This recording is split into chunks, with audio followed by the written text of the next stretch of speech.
Today we're going to be talking about infrared photography. This is a strange area of photography that a lot of people aren't even familiar with. They've seen the effect, but maybe they thought it was all Photoshop, and you could achieve a lot of this in Photoshop, but it's not going to be real light. There's filters and plugins that kind of mimic infrared and do kind of a faux effect, but I prefer to get the effect on camera and then tweak it in Photoshop, and I found that gives me the best results. If you're shooting on an unconverted camera, this is essentially what you're going to have, unless you do some tricks with white balance and really fine-tune your methodology for how you produce these images. But if you're starting out, like me, this is what you got. And I'm going to show you some of the techniques I've used to turn this into a more pleasing image. Like always, I like to start out with a little white balance. It's going to be rare that you'll come across an image that doesn't need it. The difference is this time, instead of using levels, I'm going to use curves and take care of my contrast and white balance in the same filter or adjustment layer. Whenever you see that there's little detail or none, go ahead and move the little arrow in until it reaches the part of the histogram that has detail. And repeat this process for every single color channel.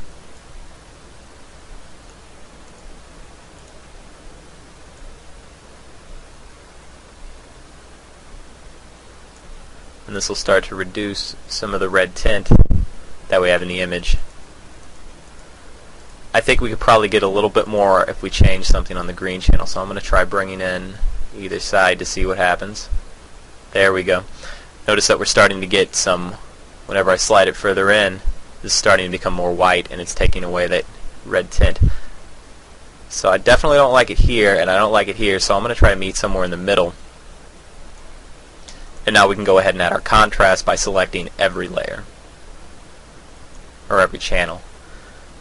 So to get your contrast, you select your center point, lift up a little bit, and then start to create your S-curve for your highlights, and then for your shadows.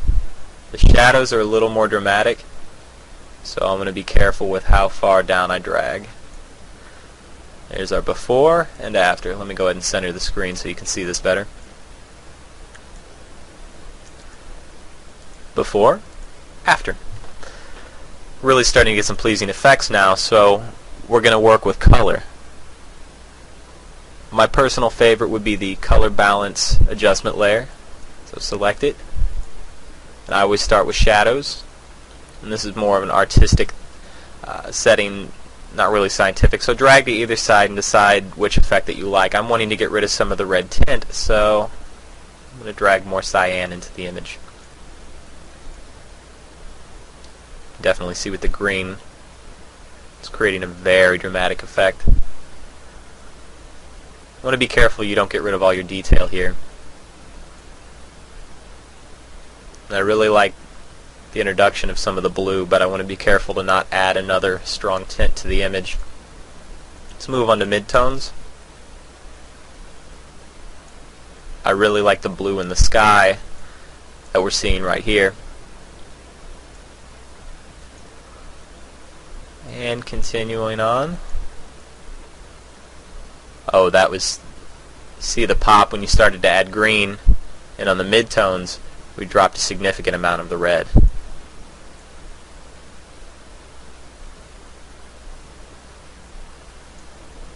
And to our highlights, really starting to get some nice whites in here.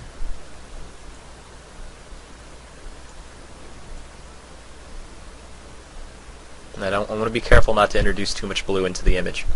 Let me center it so you can see the before and after. Very dramatic changes, especially when you compare what we started with to what we have now. I have one last effect that I want to apply, and that's I want to try to get this side of the image to match the contrast on this side. And I picked up a technique years ago which creates sort of a surreal smoky feel. So make sure you have the top layer selected. Click Control A, which will select the transparency of the image, which is the outer bounding box in this case.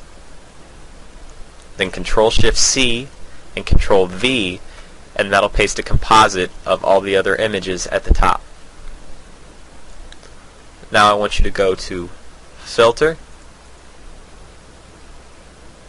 Blur, Gaussian Blur. Depending on your resolution, you might need to change these values, but for a screen resolution, 72, go ahead and use 3. You'll see the image is very blurry now. Go back to your layers and your blending mode set to soft light. This is essentially the effect that I wanted to get, but I don't want it over here. I want it more in this area. So we need to create a mask. Make sure you have the right layer selected and click the mask icon. And the way masks work, anything that's in white shows through and anything that's in black doesn't. So we're going to select the gradient tool right here. Make sure you have black as your foreground and white as your background.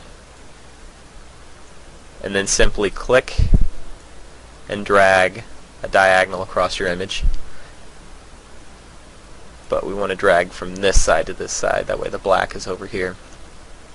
Now you can see the before and after. Now we have more contrast here that matches this, and we didn't lose any of that detail right here. The image is now ready to add a background and a border, and then you can share it on the web. So as I did with my previous video tutorials, click Control and hold down and then press the new layer button. That'll create a layer underneath. Then select your crop tool, drag around your entire image, hold Alt so the change occurs on both sides, make sure it's even around the perimeter, and then press Enter. And then as long as white is selected as your background, click and hold Control and press Backspace. That'll fill it with white. Select your original image, click and hold Control, and then left click with your mouse, and that'll select the transparency. Select the top layer, and then click New Layer.